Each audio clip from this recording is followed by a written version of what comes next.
So here we've got a stand with guns here.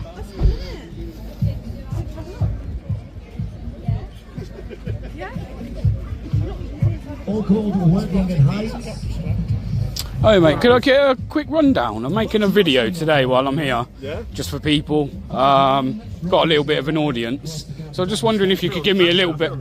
I know. I'm just wondering if you can give me a little rundown on the weapons here. I imagine these are ones that you use within the armed forces. So on there is our sidearm, which is a H&K SFP9. That's a 9mm pistol. Right. Okay. These ones here, these two are 6 Sauer 516 carbines, and they fire 5.56 ammunition.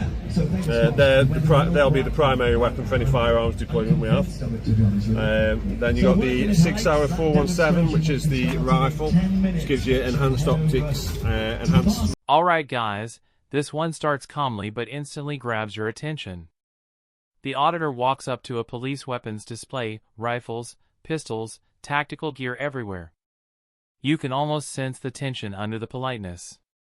It's a respectful yet bold move, approaching armed officers with a camera rolling, ready to see how transparent they'll be when questioned in public. Range, and that fires a 7.62 round. It just gives you better stopping power if you're having to fire through glass or anything like that. Right, okay.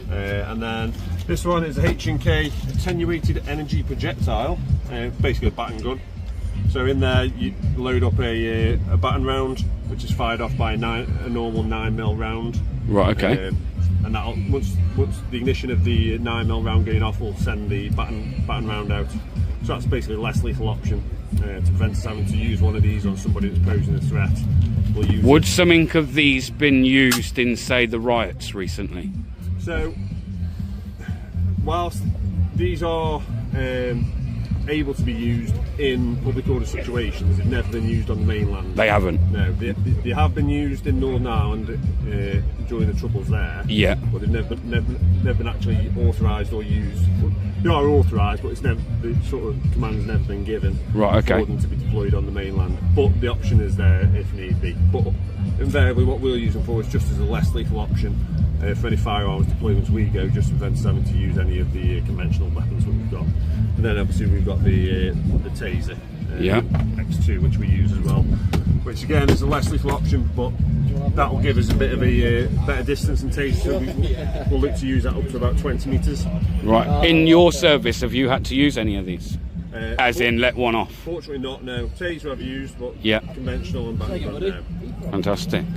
And if you don't mind me asking, what is the kind of training process for somebody that would be joining the firearms department? Like, i.e., like how many weeks training, etc. is that? So obviously you've got to be in the police initially, go through the selection process, meet vetting criteria, medical requirements and stuff like that. And then following that, at the moment, it's a 16-week training course, which just covers off everything that we do.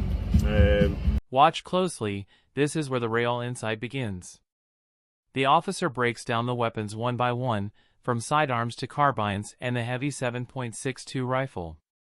His calm tone contrasts the serious firepower on display. He even admits these guns are authorized for public use but have never been used on the mainland. It's professional, but you can hear the unspoken caution behind every word. From shooting the carbine, shooting the pistol, shooting the AP, to all the tactics we use, whether that's building tactics, vehicle tactics, tactics for persons on foot and stuff like that. Yeah. Then once you pass that, then it's a continuation training. So every year we'll have a certain amount of contact hours that we have to fulfil. Yep. So every 10 weeks we'll have at least 1 week worth of training, which will cover off whichever bit of area we need to cover for that training package. So it's 16 weeks initially, and then continual training. But you would have to start as something like a PC first in the police, progress so up. It stands at the moment. You've got to be obviously in the police as a PC, and you have to be out your probationary period, which, depending on your route entry into the police nowadays, can either be 2 or 3 years, depending whether it's a degree. Would that be different if, say, for instance, you come from a military background? No, you would still have to do the same way through. There's no direct entry from the military. Right, okay. Would it be possible to have a quick feel of this in the way? Can you hold this for us? Okay. Here the focus shifts to what it takes to actually carry those weapons. The officer explains the strict training, 16 intense weeks of live firing, building tactics, and continuous yearly assessments. It's a rare inside look at how much responsibility comes with the badge. You realize quickly, these aren't just officers, they're specialists under constant pressure to stay sharp. Possible. Ooh, put this down. So they're not loaded, they've been proved clear to myself and my colleague, and there's no magazine loaded into it, of course. There, can you go around that side, please? So if you want to adjust the stock, press it in, move it backwards and forwards. Whilst there's nothing in there at the moment, the safety will activate if you want to turn it on and off. And because this is loaded, it will give you one click if you want to pull the trigger. But all I'd ask is don't point it in any, make sure you're pointing it in a safe direction, just so it's not. But yeah, like I say, the sides on as well. You have links to the sides, holographic sides. You mean to say that you wouldn't trust members of the public with loaded ones? That ain't fair, is it? If you knew me, you wouldn't be giving it me, would it? I wouldn't be giving it. Say that's okay to pull? Yeah, if you pull the trigger, it will give you one click, yeah. Yeah, just take the safety off. There you go. That's just side, but it's that. It's quite some weight to that. Yeah. And then the 417 we carry, that's even heavier.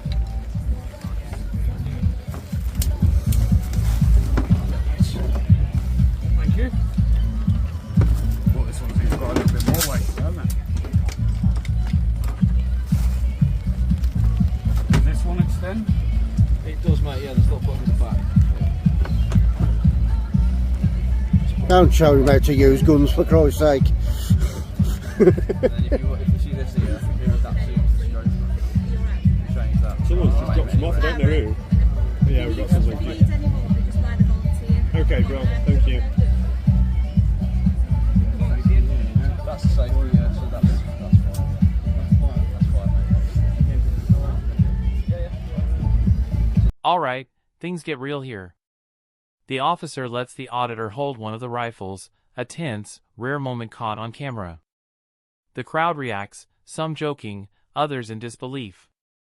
You can feel the shift from educational to risky. For a second, it's not clear who's in control, the police maintaining professionalism, or the auditor pushing boundaries for transparency.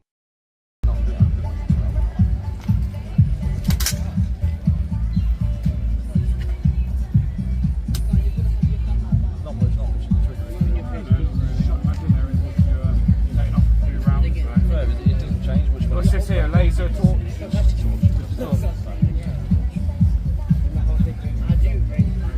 So if you were carrying this, you wouldn't necessarily be carrying any of the others? So coming up in the No, next if you're pointing somebody with that, it's unlikely they'd be carrying this that. is very interesting actually purely for the whole because family. If you go along to the top end So of the let's take like your airports and things.